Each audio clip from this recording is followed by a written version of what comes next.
này mình sẽ hướng dẫn cho các bạn cách móc một cái mẫu túi đeo với họa tiết caro trên thân túi xinh xắn như thế này. Đây là toàn bộ xung quanh phần thân túi ha. Dây đeo thì mình sẽ làm dạng dây có độ dài vừa phải để các bạn có thể đeo một bên vai, hoặc là mình cũng có thể canh chỉnh độ dài của sợi dây để phù hợp với mục đích sử dụng hơn. Size túi này thì bề ngang tầm khoảng là 30 cm và chiều cao phần thân túi tầm khoảng 24 cm, thích hợp để các bạn có thể để điện thoại, iPad, sách vở hoặc là một số phụ kiện cá nhân vào bên trong ha. Miệng túi thì mình sẽ sử dụng nút hít để khóa lại nè. Ta sẽ có được một cái mẫu túi đeo họa tiết caro xinh xắn như thế này. Đi kèm với mẫu này thì ở đây mình có móc thêm một cái mẫu móc gắn chìa khóa dạng ví mini ha, cũng có họa tiết caro trên thân ví luôn nè. Và mẫu ví này mình cũng đã có hướng dẫn ở bài trước rồi ha. Cho những bạn nào mà có nhu cầu móc á, thì mình có để link hướng dẫn ở dưới phần mô tả ha. Bây giờ mình sẽ đi vào hướng dẫn chi tiết. Nếu thấy hay thì có thể cho mình một like và đăng ký kênh để có thể nhận được thông báo khi mình ra video mới.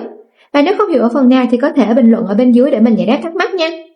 Tạo cho mình một nút, móc và kéo len qua vòng tròn, kéo sợi len dài để thành một nút. Từ đây móc lên cho mình một dây móc xích, sao cho khi mà ta đạt được tổng số mũi xích, các bạn lấy tổng số mũi xích đó chia cho 12, ta sẽ còn dư 2 mũi. Theo size mà mình đang móc thì ở cái phần xích đầu tiên mình sẽ gây nên tầm khoảng là 50 mũi móc xích. 50 khi chia cho 12 ta sẽ được 4 và dư 2 mũi ha.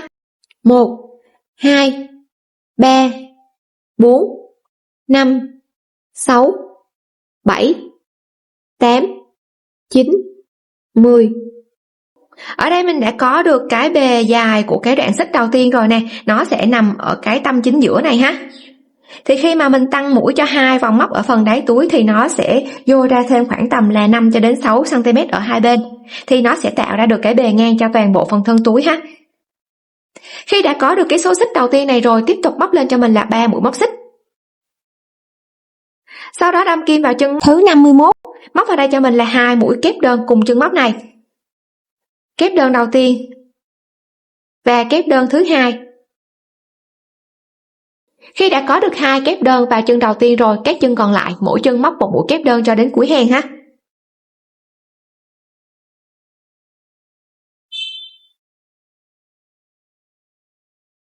Khi đã móc được các cái mũi kép đơn cho đến chân móc cuối cùng thì ở chân móc cuối cùng này các bạn sẽ móc cho mình vào đây là 6 mũi kép đơn vào cùng chân móc cuối cùng này ha.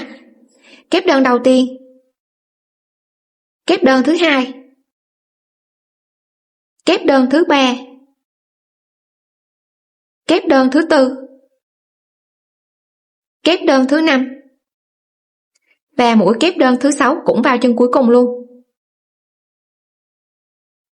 Như vậy là mình sẽ tạo ra được cái độ bo cong cho cái góc này ha. Di chuyển kim đến các chân đối diện bên này, mỗi chân móc một mũi kép đơn cho đến cuối hàng. Khi móc nhớ giấu cho mình phần len thừa vào trong mũi móc nha. Chân đầu tiên nè, mỗi chân móc một mũi kép đơn cho đến cuối hàng.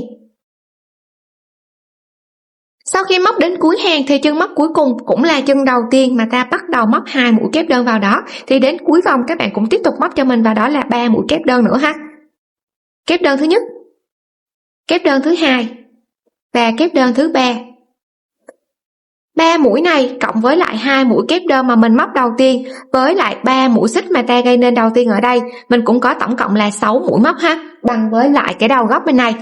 Để kết thúc thì đâm vào chân xích thứ 3 tính từ dưới lên của 3 mũi gây nên đầu tiên này. Nhớ là chân xích thứ 3 sát với lại cái chân của mũi kép đơn ở đây ha. Móc vào đây một mũi dời để ta kết thúc vòng. Khi kết thúc vòng thì kéo dài sợi len nghiêng về hướng tay cầm kim móc và gút thật mạnh lại để cho cái mũi dời sát lại. Sau đó kéo cho đầu kim sát với sợi len và từ đây tiếp tục móc lên cho mình là 3 mũi móc xích. Ta sẽ hoàn tất được vòng móc đầu tiên ha. Để tiếp tục vòng móc thứ hai thì các bạn để ý cho mình ở cái góc bên này. Góc bên này ta có chân cuối cùng có 6 mũi kép đơn thì các bạn để ý cho mình 6 cái chân này ha. Và ở đầu này cũng vậy nè. Ta có 3 chân của 3 mũi kép đơn cuối cùng với 2 chân của 2 mũi kép đơn đầu tiên và thêm một chân móc của cái xích thứ 3 tính từ dưới lên của 3 mũi này nè. Thì mình cũng có được tổng cộng là 6 chân này. Các bạn sẽ để ý cho mình 6 cái chân này. Mình sẽ tăng mũi ha. 3 mũi này cũng được tính là một mũi móc rồi. Tiếp tục móc thêm cho mình một mũi kép đơn vào cái chân xích thứ 3 của 3 mũi gây nên đầu tiên này, tức là cái chân móc đầu tiên sát với lại cái chân của mũi kép đơn này nè. Móc vào đây cho mình là một mũi kép đơn. Tiếp tục là 2 chân móc của 2 mũi kép đơn mà ta móc cũng vào cái chân móc này luôn, thì các bạn sẽ móc cho mình vào 2 chân này, mỗi chân là mũi kép đơn tăng ha. Kép đơn tăng tức là 2 mũi kép đơn được móc vào cùng chân móc. Chân đầu tiên, chân của mũi kép đơn đầu tiên ha, móc vào đó là 2 kép đơn. Mũi thứ nhất, mũi thứ hai. Tiếp tục chân thứ hai, chân kép đơn thứ hai cũng móc kép đơn tăng. Di chuyển kim đến các chân bên này, mỗi chân móc một mũi kép đơn cho đến cái đầu còn lại ha. Thì ở cái góc còn lại bên này nè, ta sẽ có 6 chân móc của 6 mũi kép đơn mà mình móc vào cùng một chân móc phía dưới ha. Thì ở 6 chân này các bạn tiếp tục móc cho mình kép đơn tăng vào 6 chân này ha. Chân đầu tiên nè, móc kép đơn tăng. Tiếp tục chân thứ hai cũng móc kép đơn tăng.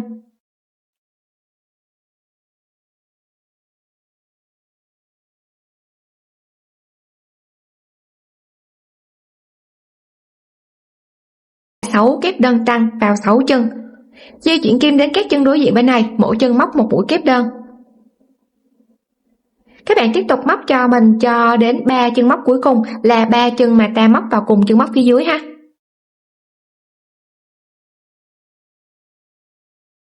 Còn lại 3 chân móc cuối cùng thì 3 chân này ta cũng móc vào cùng một chân móc phía dưới ha. Các bạn tiếp tục móc cho mình vào 3 chân này là mũi kép đơn tăng nè. Kép đơn tăng thứ nhất nè. Tiếp tục chân kế cuối ha. Và chân cuối cùng cũng móc kép đơn tăng. Như vậy là ở góc này ta cũng có được tổng cộng là 6 kép tăng liên tiếp ha. Kết thúc thì đâm vào chân xích thứ 3 tính từ dưới lên của 3 mũi gây nên đầu tiên, móc vào đó một mũi dời để mình kết thúc vòng. Nhớ rút lại cho mũi dời thắt lại và móc lên 3 mũi móc xích. Như vậy là ta sẽ có được cái độ rộng cho cái phần đáy túi. Và lúc này khi mà mình đo từ cái vị trí này sang vị trí bên này, ta sẽ có được cái bề ngang cho toàn bộ phần thân túi mà mình cần có rồi ha. Thì bây giờ mình sẽ móc lên cái phần thân túi ở bên trên. Hàng móc thứ 3 không cần phải tăng mũi nữa vì đã có được độ rộng cho cái phần thân túi rồi. Các bạn cứ móc cho mình mỗi chân làm một mũi kép đơn cho đến hết vòng luôn. Thì chân đầu tiên là cái chân của mũi xích thứ 3 ở đây nè. Mũi xích thứ 3 ở đây ta đã móc được 3 mũi xích này, nó sẽ được tính là một mũi rồi ha. Thì chân đầu tiên ta sẽ không đâm kim vào chân xích thứ 3 đó nữa, mà các bạn đâm vào chân của mũi kép đơn đầu tiên mà ta bắt gặp ở đây nè. Móc vào đó là mũi kép đơn. Sau đó tiếp tục di chuyển kim đến các chân bên này, mỗi chân móc một mũi kép đơn ha. Các bạn sẽ móc cho mình mỗi chân một mũi kép đơn cho toàn bộ cái chân móc cho đến cuối vòng luôn ha.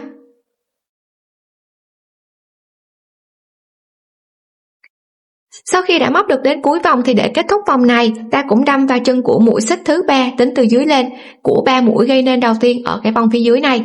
Móc vào đó một mũi dời để mình kết thúc vòng. Nhớ rút lại cho mũi dời thắt lại và móc lên 3 mũi móc xích. Thì lúc này cái phần thân túi nó sẽ có cái độ sâu dần dần lên rồi nè. Các hàng móc kế tiếp thì các bạn sẽ làm tương tự giống như cái hàng móc mà ta vừa móc ở đây. Chân đầu tiên nó sẽ không phải là chân xích thứ 3 mà là chân của mũi kép đơn đầu tiên ha. Móc vào đó là mũi kép đơn. Sau đó tiếp tục móc tương tự các chân còn lại, mỗi chân cứ móc một mũi kép đơn. Móc cho mình cho đến cuối vòng, sau đó móc thêm nhiều vòng móc tương tự như vậy nữa cho đến khi ta đạt được cái độ cao cho cái phần thân túi. Đối với size này thì mình sẽ móc lên tầm khoảng là 4 hàng móc để tạo được cái độ sâu cho cái phần đáy túi rồi ha. Và hàng móc kế tiếp mình sẽ thay màu nên ở đây các bạn sẽ tiến hành cắt len. Đâm kim vào chân xích thứ 3 tính từ dưới lên của 3 mũi ta gây nên đầu tiên nè. Móc vào đó một mũi dời. Vuốt lại cho mũi dời thắt lại và móc lên một mũi móc xích. Cắt len. Như vậy là ta sẽ tạo ra được cái độ sâu cho cái phần đáy túi và tạo được cái khuôn màu của đáy túi ở phía dưới như thế này ha. Bây giờ mình sẽ tiến hành móc cái phần thân trên. Tạo cho mình một nút. Móc và kéo len qua vòng tròn. Kéo sợi len dài để thành một nút. Mình sẽ đâm kim vào cái vị trí mà mình vừa cắt len ha. Là chân xích thứ 3 của 3 mũi xích gây nên ha. Đâm kim vào, sau đó kéo cái nút vừa tạo qua. Từ đây móc lên 3 mũi móc xích. Thì cũng giống như các cái hàng móc phía dưới, 3 mũi này cũng được tính là một mũi móc ha. Tiếp tục các bạn sẽ móc cho mình 4 mũi kép đơn vào 4 chân kế tiếp ha. Chân đầu tiên sẽ là chân của mũi kép đơn sát đây nè, chứ không phải là chân xích thứ 3 đâu nhé. Khi móc nhớ giấu phần len thừa nè. Kép đơn thứ nhất, kép đơn thứ hai, kép đơn thứ ba và mũi kép đơn thứ tư. Như vậy là ở đây tính 3 mũi xích này là một mũi, cộng với lại 4 mũi này ta sẽ có 5 mũi. Thì khi móc 5 mũi rồi xen kẽ sẽ là mũi để mình tạo đường gân ha. Thì để thay màu có 2 cách để thay màu nè. Cách đầu tiên là các bạn khi móc cái mũi kép đơn cuối cùng để chuẩn bị thay màu tiếp theo, mình sẽ kéo dài sợi len lên. Để ý ở sát đây nó có cái đường móc phía bên ngoài của cái chân mũi kép đơn cuối cùng này, với lại một cái đường cùng ở trên một cái sợi len luôn nè. Ta sẽ đâm kim vào 2 đường móc này nhé. Nhưng mà lúc này các bạn sẽ tháo cho mình cái mũi này ra, sau đó đâm kim vào đường móc phía bên ngoài và cái đường nằm cùng một sợi len luôn. Sau đó mình sẽ đưa sợi len cần thay. Ta sẽ đưa sợi len cần thay ha, chừa một đoạn vừa đủ dài và đưa ra phía sau. Sau đó kéo cái sợi len cần thay qua 2 đường móc trên kim. Và lúc này tiếp tục móc một mũi kép đơn vào chân móc kế bên nè. Khi móc nhớ giấu các cái phần len thừa luôn. Mũi kép đơn vào đây ha. Như vậy là mình đã thay được màu rồi nè. Nắm cái sợi len màu hồng này các bạn sẽ guốc lại thì cái mũi này nó sẽ thắt lại. Được một mũi màu trắng rồi tiếp tục sẽ là 5 mũi màu hồng kế tiếp. Thì 5 mũi màu hồng bây giờ mình sẽ tiếp tục thay màu ha. Thì các bạn cũng kéo dài sợi len lên, sau đó ta cũng đâm vào cái đường phía bên ngoài và một cái đường nằm cùng trên một sợi len ở đây nè. Mình cũng sẽ đưa sợi len cần thay chừa một đoạn vừa đủ dài và đưa ra phía sau đó kéo sợi len cần thay này qua 2 đường móc trên kim. Và từ đây các bạn tiếp tục móc thêm cho mình 5 mũi kép đơn màu hồng đậm này ha. Khi móc nhớ giấu các cái sợi len thừa nè. Mũi thứ nhất, kéo sợi len màu trắng để cho cái nút này nó thắt lại nè. Tiếp tục mũi thứ hai, giấu hết tất cả các sợi len thừa ha. Mũi thứ ba, mũi thứ tư và mũi thứ 5.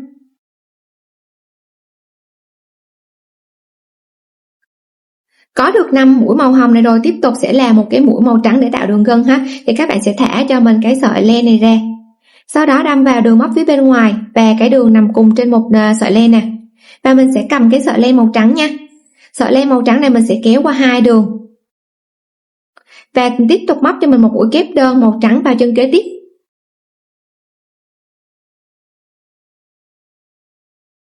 Nắm cái sợi len màu hồng đậm guốc lại để cho cái nút thắt lại.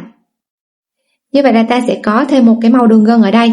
Họa tiết của mình sẽ là một màu nhạt xen kẽ một màu đậm, tiếp theo là màu nhạt xen kẽ màu đậm ha. Thì màu kế tiếp phía sau màu trắng này sẽ là màu nhạt. Màu nhạt thì các bạn tiếp tục kéo dài sợi len, sau đó đâm vào đường phía bên ngoài của cái chân màu trắng này và cái đường nằm cùng trên một sợi len. Mình sẽ thả sợi len màu trắng và thay sợi len màu hồng nhạt nhé. Vì xen kẽ màu hồng đậm sẽ là màu hồng nhạt nè. Kéo sợi len màu hồng nhạt qua. Sau đó tiếp tục móc 5 mũi kép đơn vào 5 chân. Mũi thứ nhất, kéo cho mình cái sợi len màu trắng cho cái nút thắt lại. Tiếp tục mũi thứ hai, mũi thứ ba, mũi thứ tư và mũi thứ 5. Nhớ canh chỉnh cho các cái sợi len nó đều lại ha. Sau khi hoàn tất được 5 mũi màu hồng nhạt thì tiếp tục sẽ là một mũi màu trắng. Thì cách đầu tiên mà mình thay len nó sẽ là cái cách mà mình vừa hướng dẫn ở đây. Còn cái cách thứ hai cho những bạn nào mà đã xác định được mũi móc và có thể giữ cố định được cái mũi móc trên tay á, thì khi mà mình thay màu từ màu này sang màu kia ha, khi các bạn móc cho mình cái mũi sát với lại cái mũi cần thay nè, ta lấy len ha, đâm kim vào chân móc để móc mũi cuối cùng của cái màu này, kéo len qua. Lúc này trên kim sẽ có 3 đường màu hồng nhạt, các bạn sẽ kéo qua 2 đường màu hồng nhạt thôi. Còn 2 đường còn lại màu hồng nhạt thì mình sẽ sử dụng cái sợi len mà mình chuẩn bị thay á. Thả sợi len màu hồng nhạt và thay sợi len màu trắng nha. Kéo cái sợi len màu trắng qua 2 đường còn lại. Như vậy là mình đã thay được màu rồi nè. Tiếp tục một mũi kép đơn để tạo cái đường gân. Đâm kim, kéo len. Vị trí này mình tiếp tục thay màu ha, cho nên các bạn chỉ cần kéo qua 2 đường trên kim một lần thôi, một lần màu trắng. Lần thứ hai thì mình sẽ thay cái màu cần thay nè, kéo qua 2 đường còn lại. Ta đã thay được màu lên trên kim ha. Sau đó tiếp tục các bạn sẽ móc cho mình 5 mũi kép đơn màu hồng đậm. Mũi thứ nhất, mũi thứ hai, khi móc nhớ giấu các cái sợi len thừa nè. Mũi thứ ba, mũi thứ tư và mũi thứ năm. Ở cái mũi thứ năm là cái mũi sát với lại cái màu mà mình chuẩn bị thay đây, thì các bạn tiếp tục lấy len ha, đâm vào cái chân mà mình móc mũi kép thứ 5 của màu hồng đậm, kéo lên qua, sau đó kéo qua 2 đường thôi. 2 đường còn lại thì mình sẽ thay màu ha. Các bạn sẽ thay cho mình cái màu trắng, kéo qua 2 đường màu hồng đậm. Sau đó móc một mũi kép đơn để tạo cái đường gân màu trắng ha. Chỉ cần kéo qua 2 đường màu trắng thôi. Còn 2 đường màu trắng còn lại thì ta sẽ may. Còn 2 đường màu trắng còn lại thì mình sẽ thay cái màu tiếp theo nè, là cái màu hồng nhạt. Kéo qua 2 đường. Đây. Mình sẽ làm tương tự như vậy cho đến hết ha, và các bạn cứ xen kẽ cho mình 5 màu hồng nhạt thì sẽ là 5 màu hồng đậm, và xen kẽ sẽ là các cái đường để mình tạo cái đường gân màu trắng ha. Sau khi móc được đến cuối hàng thì ban đầu mình đã tính được cái đoạn xích đầu tiên rồi, thì khi mà mình móc lên các cái hàng móc tạo họa tiết caro phía trên nè, nó sẽ đủ chân móc để mình tạo đủ cái họa tiết như thế này ha. Thì đến điểm kết thúc nó cũng sẽ là cái mũi mà mình tạo đường gân nè. Và các bạn để ý cho mình, hàng móc thứ hai mình sẽ tạo cho cái họa tiết của mình nó có cái độ cao hơn nè. Thì cái vị trí tiếp theo mà mình cần thay màu đó chính là cái màu tương đương với cái hàng móc này, là cái màu hồng nhạt ha. Lúc này mình thay màu thì các bạn sẽ đưa cho mình cái sợi màu trắng xuống, và mình đưa cái sợi màu hồng nhạt lên, kéo qua 2 đường trên kim. Sau đó ta mới kết thúc vòng ha, đâm vào chân xích thứ 3 tính từ dưới lên của 3 mũi gây nên đầu tiên ở hàng này. Đâm kim vào đây. Và lưu ý khi đâm kim vào đây móc mũi dời kết thúc, các bạn sẽ đưa cho mình cái chùm len này, mình sẽ đưa lên trên kim luôn. Mình sẽ đưa lên trên kim luôn ha, để cho các cái sợi len nó đi theo cái hàng móc. Móc vào đây một mũi dời nè. Nhớ guốc lại cho mũi dời thắt lại. Từ đây móc lên 3 mũi móc xích. Sau đó đưa cho mình cái chùm len này xuống phía dưới. Hàng móc thứ hai thì sẽ làm tương tự như hàng móc đầu tiên, tức là 5 mũi màu nhạt, 1 mũi màu trắng, 5 mũi màu đậm xen kẽ với nhau như thế này. Các bạn tiếp tục móc cho mình vào 4 chân của 4 mũi kép đơn này, vì 3 mũi xích này được tính là 1 mũi rồi ha, thì tiếp tục mũi thứ hai sẽ nằm ở chân của mũi kép đơn đầu tiên nè. Khi móc nhớ giấu cho mình cái chùm len này vào bên trong luôn nè. Mũi thứ nhất, mũi thứ hai, mũi thứ ba, mũi thứ tư. Mũi thứ tư mình sẽ thay màu ha, và thay màu trắng để tạo cái đường gân nè. Thì thả sợi màu nhạt xuống, đưa màu trắng lên tay và kéo màu trắng qua 2 đường trên kim. 4 mũi với lại 3 xích này ta sẽ có 5 mũi ha. Tiếp tục sẽ là cái mũi móc để mình tạo đường gân. Khác với lại cái hàng móc đầu tiên mình đâm kim vào chân móc, nhưng ở đây mình muốn cho cái đường gân của mình nó có cái độ nổi lên á, nên khi các bạn móc cho mình cái mũi đường gân này, thay vì ta đâm kim vào chân móc, các bạn sẽ không đâm vào chân móc mà mình sẽ đưa kim vào chính giữa của mũi màu trắng với mũi màu nhạt ở đây nè. Lấy len trước ha, đâm kim vào kẽ giữa của mũi màu trắng và mũi màu nhạt ở phía sau, từ trên xuống dưới.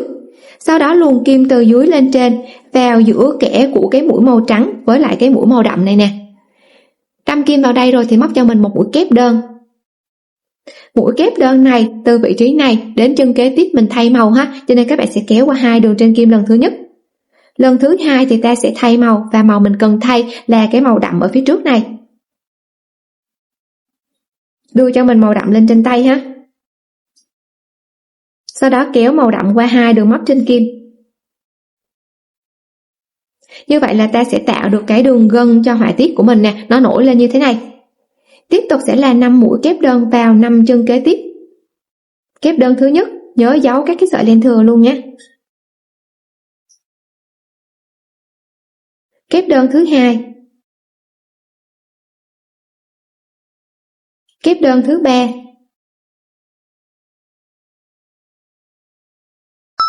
kép đơn thứ tư và mũi kép đơn thứ 5. Mũi thứ 5 nó sẽ sát với lại cái mũi mình cần thay ha. Lấy len, đâm kim, kéo len, kéo qua 2 đường lần thứ nhất. Lần thứ 2 sẽ thay màu. Sau đó kéo qua 2 đường trên kim. Được 5 mũi rồi, tiếp tục sẽ là một cái mũi đường gân ha. Thì lấy len, thay vì đâm kim vào chân móc thì mình sẽ đưa kim vào kẽ dưới, tức là các bạn sẽ đẩy cái thân của mũi kép đơn này lên trên kim nè, đưa vào giữa kẽ của trắng với đậm, đâm từ trên xuống, luồn từ dưới lên kẽ của trắng với nhạt, móc vào đây là mũi kép đơn. Nhưng mà mình cũng thay màu ha, kéo qua 2 đường lần thứ nhất. Lần thứ 2 thì thay màu cần thay ở phía trước nè, tức là ta sẽ thay màu nhạt lên, kéo qua 2 đường. Tiếp tục móc cho mình 5 mũi màu nhạt vào 5 chân màu nhạt ha, và các bạn sẽ làm tương tự cho đến hết thì cái đường gân của mình nó sẽ nổi lên như thế này. Sau khi đã móc được đến cuối hàng và tạo những cái đường gân nổi lên như thế này, cũng như là tạo được cái độ rộng cho cái họa tiết ô vuông chính giữa rồi ha, đến điểm kết thúc thì mình cũng móc thêm một cái đường gân ở vị trí cuối cùng. Nhưng mà lúc này mình sẽ không thay màu vì cái hàng móc kế tiếp ha, khi đã gây nên được 2 hàng móc màu để tạo cái độ rộng cho cái họa tiết ô vuông rồi, thì hàng kế tiếp mình sẽ viền lại để kết thúc cái họa tiết ô vuông này. Các bạn sẽ sử dụng tiếp cho mình màu trắng ha, móc vào đây là mũi ngoặt để tạo cái đường gân nè. Sau đó kết thúc đâm vào chân xích thứ 3 từ dưới lên ha, đâm vào chân xích thứ 3 và nhớ đưa cho mình tất cả các cái sợi len này nằm ở phía trên kim ha. Móc vào đây một mũi dời, guốc lại cho mũi dời thắt lại, sau đó móc lên một mũi móc xích. Hàng móc kế tiếp mình sẽ viền lại hết cái đường viền này bằng một hàng mũi đơn.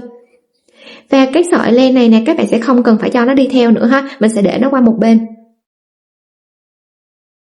Sử dụng cho mình màu len trắng.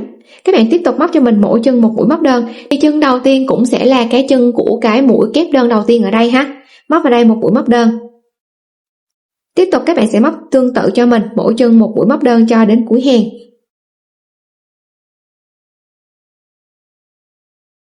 Gân này thì ta cũng đẩy cái thân của mũi kép đơn này lên trên kim. Và mình cũng móc vào đây mũi móc đơn để kéo dài cái chiều cao của cái đường gân này lên ha. Tiếp tục mỗi chân một mũi móc đơn.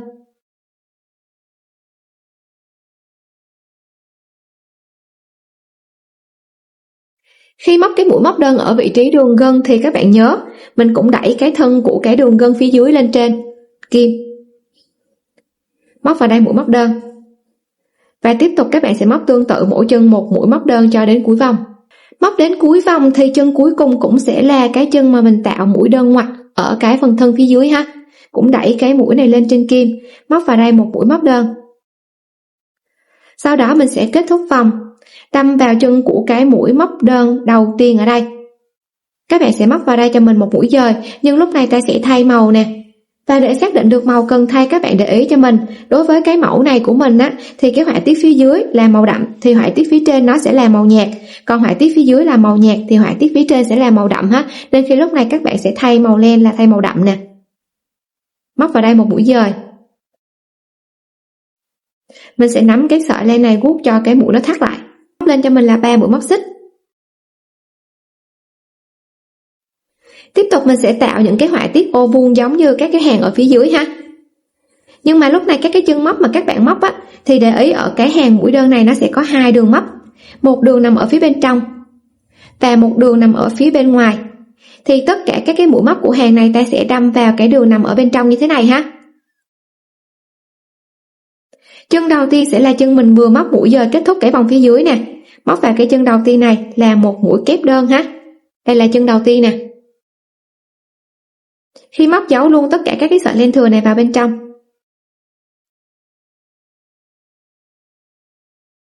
Tiếp tục kép đơn thứ 2.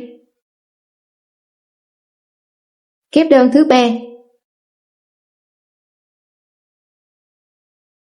Kéo các cái sợi len cho nó căng ra ha. Kép đơn thứ 4. Với 3 mũi xích này ta có 5 mũi rồi nè, thì tiếp tục sẽ là cái mũi mà mình thay màu ha.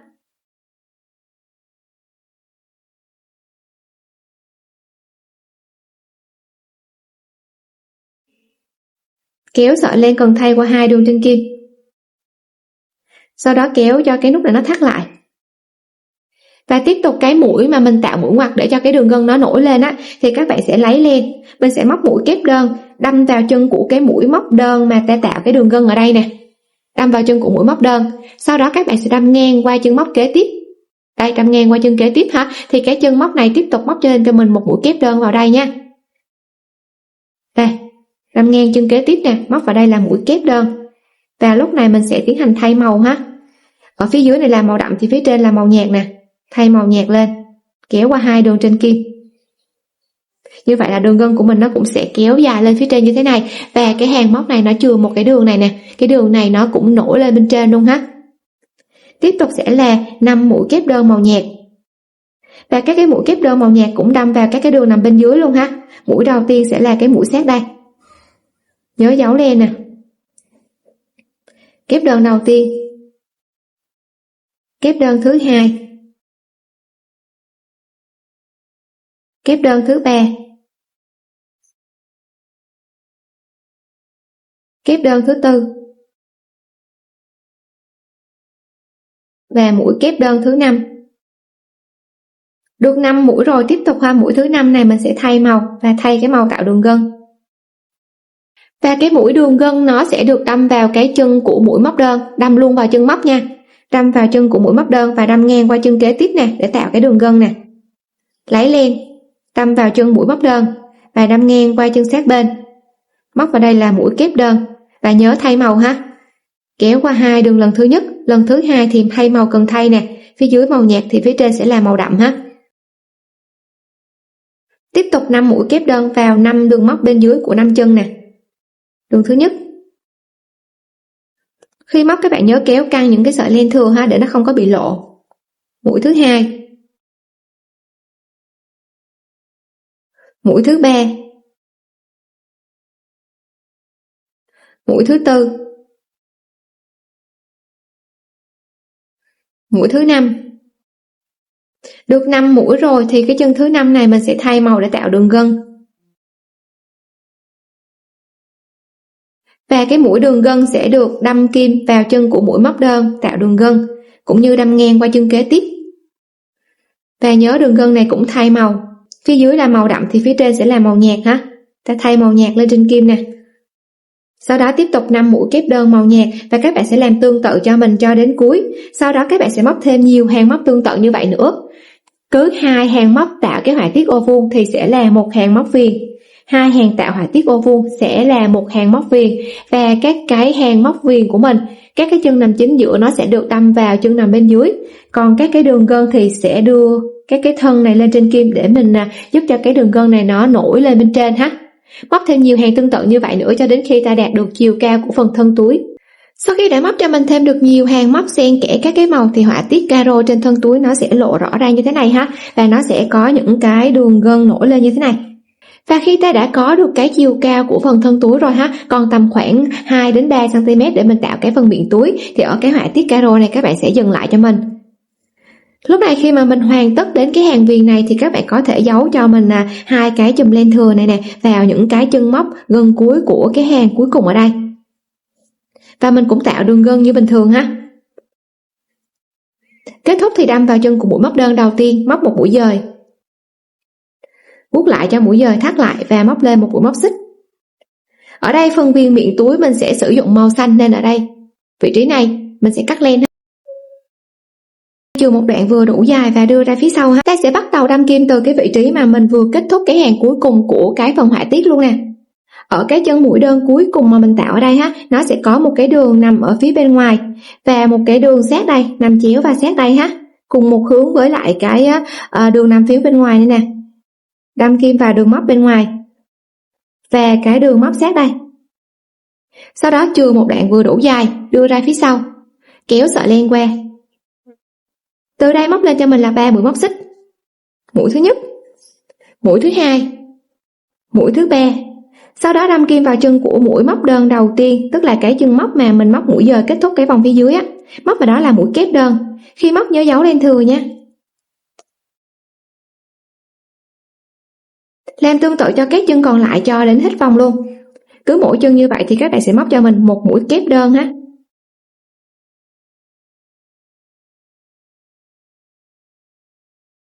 Móc đến cuối hàng thì chân cuối cùng cũng sẽ là cái chân mà mình tạo cái mũi ngoặt ở đây ha, là chân mũi móc đơn cuối cùng nè. Móc vào đó một mũi kép đơn.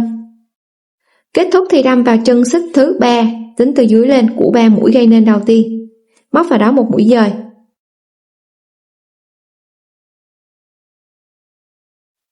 Rút lại cho mũi dời thắt lại. Móc lên 3 mũi móc xích. Sau đó tiếp tục các bạn có thể móc cho mình thêm nhiều hàng móc tương tự như vậy nữa. Cách móc thì giống như cách mà mình móc ở cái phần đáy túi ha. Ta sẽ móc thêm nhiều hàng cho đến khi mình đạt được chiều cao đầy đủ từ cái phần đáy túi đi lên bằng với lại chiều cao của phần thân túi mà mình cần ha. Size này thì mình sẽ móc lên tầm khoảng là 2 hàng để hoàn tất được cái chiều cao cho form túi. Thì đến hàng móc cuối cùng mình sẽ viền lại để tạo cái đường cái họa tiết cho cái phần miệng túi ha. Kết thúc hàng này thì đâm vào chân xích thứ 3 nè. Vuốt lại. Móc lên một mũi móc xích. Để cho cái phần miệng túi của mình nó thêm xinh xắn hơn thì mình sẽ viền thêm một hàng viền mũi đơn ngược để tạo họa tiết cho phần miệng túi ha. Mũi đơn ngược tức là thay vì mình đâm kim từ phải qua trái vào từng cái chân móc như thế này để móc mũi đơn, còn mũi đơn ngược thì các bạn sẽ đưa kim lùi ra phía sau vào những cái chân móc ở phía sau để mình móc mũi đơn ha. Ta sẽ di chuyển kim đến chân của mũi kép đơn cuối cùng ở đây. Xoay kim nè, đâm vào chân cuối cùng. Sau đó móc vào đây mũi móc đơn ha. Thì như vậy là cái mũi móc của mình nó sẽ có được một cái đường chéo như thế này. Tiếp tục nè, đưa kim ra phía sau vào chân móc phía sau. Đâm kim, kéo lên, kéo qua 2 đường trên kim. Tiếp tục đưa kim ra phía sau, đâm vào chân phía sau. Kéo lên, kéo qua 2 đường. Mình sẽ làm tương tự như vậy cho đến hết vòng. Khi đã tạo hoàn tất cho mình được phần viền cho đến cuối thì họa tiết của phần miệng túi nó sẽ như thế này ha. Đến điểm kết thúc thì mình sẽ lùi về cái chân của mũi móc đơn mà ta bắt vào móc ở phía sau này nè, móc vào đó một mũi dời để mình kết thúc vòng. Nhớ vuốt lại cho mũi dời thắt lại và mình sẽ cắt một đoạn len vừa đủ ha, kéo sợi len qua. Sợi len đang nằm ở mặt phải, ta đâm kim từ dưới lên trên vào chân móc mà mình vừa móc mũi dời kết thúc để kéo sợi len ra phía sau. Sau đó giấu phần len thừa vào bên trong thì như vậy là ta sẽ có được cái phần thân túi như thế này ha. Bây giờ mình sẽ móc cái phần dây quai. Ở đây mình đã móc sẵn một cái phần dây quai như thế này ha. Dây quai của mình nó sẽ có thêm một cái diện tích để mình có thể khâu lại với phần miệng túi này. Thì bây giờ mình sẽ hướng dẫn cái phần dây quai với họa tiết như thế này. Chập đôi cho mình sợi len lại ha, sau đó chừa một đoạn len vừa đủ dài. Đoạn len này các bạn sẽ chừa để vừa đủ để mình khâu cái phần diện tích này vào trong phần miệng túi ha. Sau đó tạo một nút, móc và kéo len qua vòng tròn. Kéo sợi len dài để thành một nút. Từ đây móc lên cho mình là 6 mũi móc xích. 1, 2, 3, 4, 5 và 6. Được 6 mũi rồi ta sẽ bỏ qua chân móc xích thứ 6, đâm vào chân thứ 5, móc một mũi móc đơn. Chân thứ 4 móc một mũi móc đơn. Chân thứ 3 một mũi móc đơn. Chân thứ 2 cũng móc đơn. Và chân cuối cùng cũng móc một mũi móc đơn. Như vậy là hoàn tất hàng này mình sẽ có được tổng cộng là 5 mũi móc đơn ha. Móc lên một mũi móc xích, sau đó quay ngược đầu móc lại. Ở đây mình sẽ có 5 chân móc của 5 mũi đơn ở hàng phía dưới ha. Thì 5 chân này ta sẽ bỏ qua chân đầu tiên, mình sẽ bắt đầu móc từ chân thứ 2. Móc vào chân thứ 2 một mũi móc đơn. Các chân còn lại thì cũng làm tương tự cho đến cuối, mỗi chân móc một mũi móc đơn. Như vậy là khi kết thúc vòng này mình sẽ tạo ra được tổng cộng là 4 mũi móc đơn liên tiếp ha. Móc lên một mũi móc xích, quay ngược đầu móc lại. Tương tự như hàng móc thứ 2 thì hàng này ta cũng bỏ qua chân đầu tiên và mình bắt đầu từ chân thứ 2 ha. Móc vào chân thứ 2 một mũi móc đơn. Sau đó các chân còn lại mỗi chân một mũi móc đơn cho đến cuối. Thì hàng này mình cũng giảm đi được một mũi móc đơn, ta sẽ có 3 mũi móc đơn vào cái hàng này ha. Móc lên một xích và quay ngược đầu móc lại. Tiếp tục hàng móc thứ 4 bỏ qua chân đầu, móc vào chân thứ 2 một móc đơn. Và chân cuối cùng một mũi móc đơn. Móc lên một xích, quay ngược đầu móc. Thì hàng cuối cùng này mình sẽ còn lại 2 chân móc. 2 chân này các bạn cũng bỏ cho mình chân đầu tiên và đâm vào chân cuối cùng, móc vào đó một mũi móc đơn. Từ cái vị trí này các bạn để ý nó sẽ có một cái đường móc nằm ngang. Ta sẽ giữ vị trí này, sau đó các bạn đâm cho mình từ trên xuống dưới vào cái đường móc nằm ngang đó. Móc vào đây cho mình một mũi móc đơn. Lúc này ở đây các bạn để ý cho mình nè, khi mà mình di chuyển kim xuống phía dưới nó sẽ có hai cái đường móc chéo nằm đây nè. Thì từ vị trí này ta sẽ đưa đầu kim xoay chiều nè, đâm từ trên xuống dưới vào hai cái đường móc đó. Hai đường móc này ha, sau đó mình sẽ xoay chiều đầu móc lại.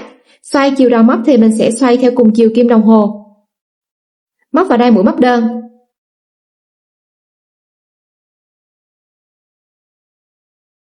Tiếp tục nè, từ đây cũng tương tự ha, nhìn xuống phía dưới nó sẽ thấy hai cái đường móc như thế này. Ta cũng sẽ quay cái đầu kim cho nó lên phía trên, sau đó đâm từ trên xuống dưới vào hai cái đường móc này. Mình sẽ xoay theo cùng chiều kim đồng hồ nè. Móc vào đây mũi móc đơn.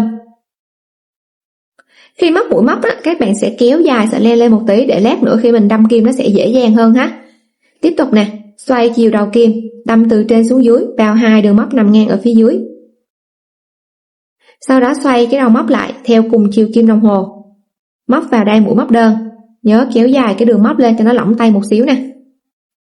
Tiếp tục ha, đưa kim xuống dưới, đâm vào hai đường móc nằm ngang, xoay cùng chiều kim đồng hồ, móc vào đây móc đơn, kéo lên, kéo dài sợi len một tí ha, sau đó kéo qua hai đường trên kim. Tiếp tục nè, đưa đầu kim, đâm từ trên xuống dưới, xoay chiều, kéo lên, kéo qua hai đường trên kim.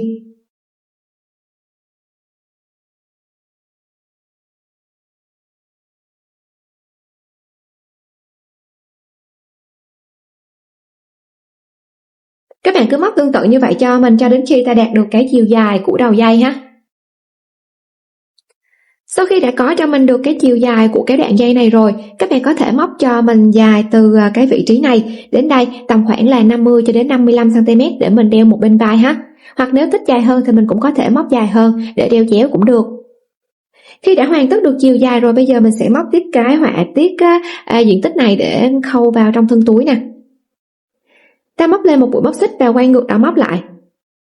Ở đây các bạn sẽ đâm kim cho mình vào cái kẽ giữa của cái sợi dây ở đây mình đang móc nè. Các bạn sẽ móc vào đây cho mình là hai mũi móc đơn. Móc đơn thứ nhất và móc đơn thứ hai. Được hai mũi rồi thì móc lên một mũi móc xích, quay ngược đầu móc lại. Lúc này ta sẽ có hai chân móc của hàng đầu tiên này, thì hàng thứ hai các bạn móc cho mình vào chân đầu tiên một mũi móc đơn. Chân thứ hai thì ta sẽ móc mũi móc đơn tăng, tức là móc hai mũi móc đơn vào cùng chân móc thứ hai này. Mũi thứ nhất, mũi thứ hai. Thì khi hoàn tất hàng này ta sẽ có được 3 mũi móc đơn liên tiếp. Móc lên một mũi móc xích và quay ngược đầu móc lại. Tương tự như hàng vừa móc thì chân đầu tiên móc một mũi móc đơn. Chân thứ hai móc một mũi móc đơn. Chân móc cuối cùng sẽ móc hai mũi móc đơn vào cùng chân móc để ta tăng mũi nha. Thì hàng này mình sẽ tạo ra được 4 mũi móc đơn liên tiếp. Móc lên một mũi móc xích và quay ngược đầu móc lại. Hàng kế tiếp tiếp tục tăng mũi để nó bằng với cái diện tích của cái sợi đầu tiên là 5 mũi móc đơn nè. Quay ngược đầu móc. Ta có 4 chân ha, chân đầu móc một mũi móc đơn. Chân thứ hai một mũi móc đơn. Chân thứ ba một mũi móc đơn. Và chân thứ tư sẽ móc hai mũi móc đơn vào chân thứ tư này. Mũi thứ nhất, mũi thứ hai. Như vậy là ta sẽ có được tổng cộng là 5 mũi móc đơn cho hàng này. Kết thúc thì móc lên một mũi móc xích. Sau đó các bạn sẽ cắt cho mình một đoạn len vừa đủ dài. Và cái đoạn len này cũng đủ để mình có thể khâu cái diện tích này vào trong phần miệng túi ha. Như vậy là ta sẽ có được cái sợi dây như thế này ha, với hai cái đầu. Diện tích này thì mình để khâu vào trong phần miệng túi nè. Để xác định được vị trí khâu cho hai đầu của sợi dây quai thì các bạn có thể canh chỉnh cho cái form túi nó đều lại. Sau đó mình sẽ chia cái phần miệng túi ra làm 4 phần tương đương ha. Phần thứ nhất nè, phần thứ hai, phần thứ ba và phần thứ tư. Sau đó mình sẽ lấy một phần ở phía bên này, một phần ở phía bên này đi vào, còn hai phần ở chính giữa ha. Thích thì các bạn cũng có thể canh chỉnh cho cái vị trí này nó xích ra một chút, hoặc là nó đi vào một chút, tùy vào cái form túi mà các bạn có thể canh chỉnh cho phù hợp ha. Sau đó mình sẽ khâu lại nè. Thì đây là cách chia cho cái phần thứ nhất. Còn cái bên thứ hai á, thì khi mà các bạn đã có được cái vị trí khâu ở bên này rồi, cái bên thứ hai mình sẽ canh chỉnh cho form túi đều lại, và mình sẽ lấy cái vị trí tương đương, lấy cái vị trí tương đương sao cho nó cân bằng với lại cái sợi dây đầu tiên ha.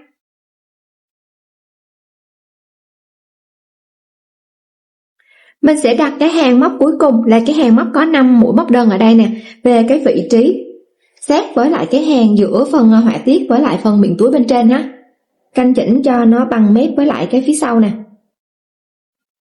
Các bạn sẽ đâm cho mình từ trên xuống dưới vào chân móc của cái phần miệng túi và đâm ngang qua chân kế tiếp.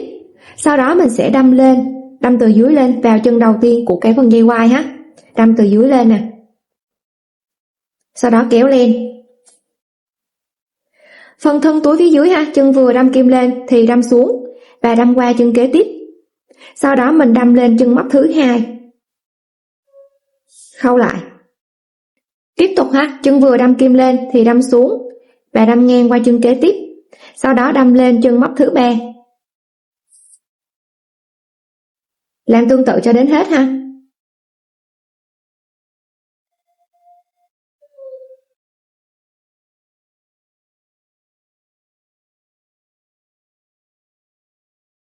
Khi đã khâu được cái vị trí phía dưới này rồi thì các bạn sẽ xoay chiều lại và mình sẽ tiếp tục khâu vào những cái vị trí tương đương sao cho cái mặt diện tích này nó áp sát vào trong cái phần thân của túi là được ha.